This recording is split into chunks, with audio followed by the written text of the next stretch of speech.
সালামু আলাইকুম। আজকে আমাদের আলোচনার বিষয় পিভট টেবিল। তার আগে ধন্যবাদ জানাই আমার ইউটিউব চ্যানেল যারা ইতিপূর্বে সাবস্ক্রাইব করছেন, তাদেরকে অসংখ্য ধন্যবাদ। আজকে আমাদের খুব গুরুত্বপূর্ণ আলোচনা পিভট টেবিল। আমাদের কর্পোরেট জবের ক্ষেত্রে বা যে কোনো জবের ক্ষেত্রে আমাদের ডেটা নিয়ে, এক্সেল ডেটা নিয়ে কাজ করতে হয়। এই কোটি কোটি ডেটার মধ্যে কিভাবে আমরা পিভট টেবিল করব, পিভট টেবিল কিভাবে আমরা করতে পারি?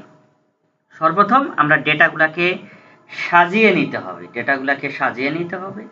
আমি সাজিয়ে নিয়েছি। আমরা ডেটাগুলোকে সাজিয়ে নিতে গেলে সর্বপ্রথম কি করতে হবে? ডেটাগুলো ঠিক আছে কিনা, অর্থাৎ এটাকে আমি ডেটা শর্টিং করে নেব। আমার এইভাবে ছিল, শর্টিং করলে কন্ট্রোল শিফট এল দিলে আমাদের ডেটা ফিল্টার হয়ে যাবে। ফিল্টার হওয়ার পরে এই যে ডেটা, এখানে আমাদের অনেক ডেটা আছে। ডিভিশন নেম আছে, রিজন নেম আছে, এরিয়া নেম আছে, টেরিটরি নেম আছে, market name, product name, product quantity, price, net IMS. তাহলে কিভাবে করব? এভাবে তো আমার ধরে ধরে দেখা সম্ভব না যে জি বেল্টে কত টাকা সেল হয়েছে। এভাবে আমরা ফিল্টার করে জানতে পারি যে জি বেল্টে এত টাকা সেল হয়েছে। এখন এখানে তো কয়েকটা ডেটা, এখানে একাধিক ডেটা, অনেক ডেটা থাকতে পারে। সেক্ষেত্রে আমরা কি করতে পারি? যেটাকে আমরা ফিল্টার করে কি করতে পারি? ফিল্টার করে দেখতে পারি, কিন্তু ফিল্টার করে দেখলে অনেক সময় লাগবে। একটা রিপোর্ট সামারি আমাকে তৈরি করতে হবে। এই রিপোর্ট সামারি তৈরি করতে গেলে আমার বস যখন বলবে যে এই আজকে এই ডেটাগুলোর মধ্যে আমার একটা সামারি রিপোর্ট করো, সামারি রিপোর্ট কি? এখন ডেটাগুলোকে সম্পূর্ণ প্রিন্ট করে নিয়ে যাব, দেখা যাচ্ছে 100-200 পেজ হয়ে যাবে। তো আমরা সামারি রিপোর্ট তৈরি করতে গেলে কি করতে হবে? সর্বপ্রথম ডেটার যতগুলো ডেটা আছে আমাকে সিলেক্ট করতে হবে। আমি কিবোর্ড থেকে কন্ট্রোল এ দিয়ে সিলেক্ট করলাম। আপনারা কার্সর দিয়েও বা মাউস দিয়েও সিলেক্ট করতে পারবেন। সিলেক্ট করা হলো। সিলেক্ট করার পরে আমাদেরকে ইনসার্টে যেতে হবে। ইনসার্ট, এই যে আমি ইনসার্টে গেলাম। ইনসার্টে যাওয়ার পরে পিভট টেবিল আপনারা দেখতে পাচ্ছেন। পিভট টেবিল আমার কার্সর অবশ্যই দেখতে পাচ্ছেন। পিভট টেবিলে সিলেক্ট করব। পিভট টেবিলে সিলেক্ট করার পরে এখানে ওকে দেব। দেখেন আমার একটা ডেটা এরিয়া চলে আসছে, যে আমার পিভট টেবিল 1 এর একটা এরিয়া চলে আসছে। যে কোনো জায়গায় কার্সর রেখে মাউসের ডান বাটনে ক্লিক করে পিভট টেবিল অপশন আছে, পিভট টেবিল অপশনে চলে যাব। যাওয়ার পরে টুলস, ডিসপ্লে এখানে আছে। আমরা যাওয়ার পর ডিসপ্লেতে ক্লিক করে ক্লাসিক পিভট টেবিল লেআউটে আমরা ক্লিক করব। ক্লিক করার পরে ওকে বাটনে ক্লিক করব, যে আমি ক্লাসিক আকারে নিব। ঠিক আছে, যে আমি কলাম অনুযায়ী নিব, এই জন্য আমি সিলেক্ট করলাম। এখন আমার কম্পিউটারে বা ল্যাপটপে পিভট টেবিল ফিল এরিয়া আছে। এখান থেকে আমার কি কি লাগবে সেই কলামগুলো আমি সিলেক্ট করে দেব। যে ডিভিশন লাগবে, রিজন লাগতে পারে, এরিয়া রাখবো, যে টেরিটরি রাখতে পারবো, টেরিটরি রাখি। যে আমার তো মার্কেট দরকার নাই, যদি মার্কেট দরকার হয় সেক্ষেত্রে আমি মার্কেট রাখবো। যদি মার্কেট দরকার হয় সেখানে আমি মার্কেট রাখবো। যে আমি কোন মার্কেটে সেল করছে, মার্কেট নেমটা আমি সিলেক্ট করলাম। করার পরে কি প্রোডাক্ট আমি সেল করছি, প্রোডাক্ট নেমটা দিলাম। কত কোয়ান্টিটি, প্রাইস, এটা তো আমার দরকার হয় না। তো আমি যদি সামারিতে রাখতে চাই, সামারি অনেক বড় হয়ে যাবে। আপনারা রাখতে পারেন, আপনাদের যদি আপনাদের বসের রিকোয়ারমেন্ট অনুযায়ী আপনি রাখতে পারেন। তা আমার রিকোয়ারমেন্ট হলো যে কোন ডিভিশনে, কোন রিজনে, কোন এরিয়ায়, কোন টেরিটরি, কোন মার্কেটে কোন প্রোডাক্টটি কত টাকা সেল হয়েছে। আমি এটা জানার জন্য আমি আপনাদেরকে পিভট করাচ্ছি। দেখেন আমি এখানে অর্থাৎ রোতে আমি দিছি division name, region name, territory name, area name, market name, product name. আর ভ্যালুতে দিছি কি, ভ্যালুতে দিছি নেট আইএমএস, ভ্যালুতে দিছি কি আমি নেট আইএমএস। দেওয়ার পরে দেখেন রিপোর্ট এখনো ক্লিয়ার হয়নি।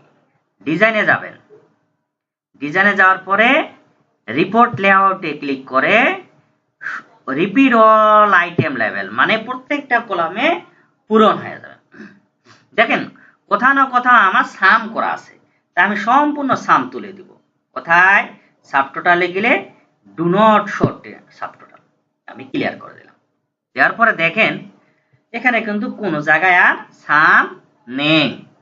এখন আমি যেহেতু সামটা আমি সাবটোটাল আমি ডিভিশন ওয়াইজ দিতে পারি, যে কোন ডিভিশনে কত টাকা নেট আইএমএস। তাহলে ডান বাটন কার্সর রেখে মাউসের ডান বাটনে ক্লিক করে সাবটোটাল দেব। দেখেন আমার সাবটোটাল হয়ে গেছে। এখন কি করব আমি, আমার পিভট টেবিল শেষ, এটাকে কপি করে অন্য একটা শিটে নিয়ে যাব। কার্সর ধরে সোজা এইভাবে কপি করে, এইভাবে কপি করে আমি অন্য একটা টেবিলে নিয়ে যাব, অন্য একটা শিটে নিয়ে যাব। যাওয়ার পরে পেস্ট করেন। পেস্ট করার পরে এখানে কি করেন, কলামগুলো আমি দিয়ে দিলাম। কলামগুলো দেওয়ার পরে দেখেন এখানে একটা মজার ইস্যু আছে। এখানে রিপোর্টগুলো সাজিয়ে নেবেন, যত সুন্দর করা যায় তত ভালো। যেভাবে আপনি রিপোর্টগুলো সাজাবেন ততই ভালো। এখানে কি টোটালের জায়গায় কি দিব, নেট আইএমএস, নেট আইএমএস। এখন দেখেন তো প্রত্যেকটা আমার বোল্ড হয়ে আছে। সিলেক্ট করে বোল্ড উঠাই দিলাম, সিলেক্ট করে বোল্ড উঠাই দিলাম।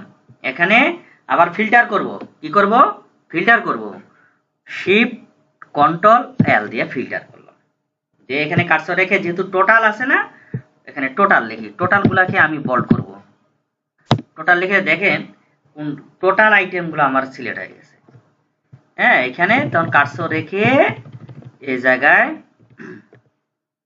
আমি বোল্ড করে দেব। এখানে আমি আরো রিপোর্ট, অর্থাৎ আপনাদের চাহিদা অনুযায়ী রিপোর্ট সাজাবেন। যত রিপোর্ট সৌন্দর্য করতে পারবেন তত ভালো।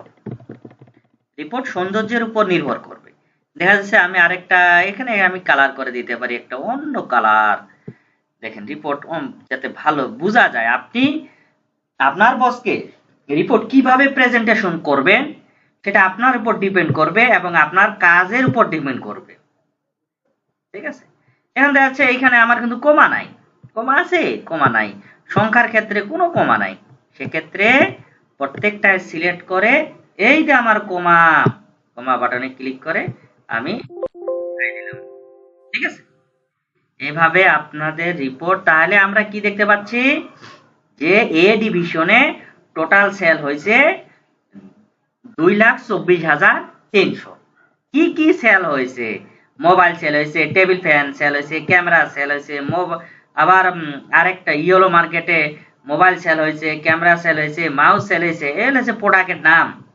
তাহলে এখন যদি আমি এটা প্রিন্ট করে দেই, তাহলে আমার বস এক বাক্যে বুঝতেছে ডিভিশন ওয়াইজ যোগফল পাচ্ছে এবং ন্যাশনালি টোটাল সেল কত হয়েছে আমার বস সেটাও কিন্তু পাইতেছে। এইভাবে আমরা রিপোর্টগুলো সাজাবো। তাহলে ন্যাশনালি কত সেল হয়েছে, 10,28,060 টাকা। তাহলে আমি এই যে কোটি কোটি ডেটা, হাজার হাজার শীট, এগুলো প্রিন্ট না করে আমি যদি টেবিল আকারে সাজায়ে আমি আমার বসের চাহিদা অনুযায়ী রিপোর্ট পেশ করতে পারি, তাহলে কিন্তু অনেক সৌন্দর্য হবে। সৌন্দর্য বাড়ায়, সৌন্দর্য আকারে কাজ করতে হবে, এলোমেলো ভাবে কাজ করলে হবে না। তাহলে এখানে সামারি আমি লিখে দিলাম যে এটা সামারি। তাহলে আমার পিভট টেবিলে আমার ডেটা ছিল, অনেক ডেটা ছিল, ডেটার মধ্যে এখন এই ডেটাগুলো সবগুলো প্রিন্ট করলে বস একটা লাইন লাইন ধরে ধরে যোগ করতো। আমার দরকার কি, আমি যদি পিভট টেবিল আকারে এই সামারি আকারে দেই রিপোর্ট, তাহলে কিন্তু বস এক নজরে দেখতে পাচ্ছে division wise sales, region wise sales, area wise sales, territory wise sales, market wise sales এবং সর্বোপরি ন্যাশনাল ওয়াইজ সেলস। আশা করি আপনারা বুঝতে পারছেন। আমার YouTube channel @Anwar ANOWR Anwar live BD. আর আমি অবশ্যই আপনাদেরকে লিঙ্ক দিয়ে দিব, এবং আমার ইউটিউব চ্যানেল ইতিমধ্যে অনেকে সাবস্ক্রাইব করছেন। হ্যাঁ, আপনাদেরকে ধন্যবাদ। পরবর্তী ভিডিও পাওয়ার জন্য অবশ্যই আমার চ্যানেলটা সাবস্ক্রাইব করে রাখবেন, কমেন্ট করবেন, শেয়ার করবেন, যাতে আপনার এই কমেন্ট শেয়ারের ভিত্তিতে আমি আরো নতুন নতুন ভিডিও তৈরি করে আপনাদের সহযোগিতা করতে পারি।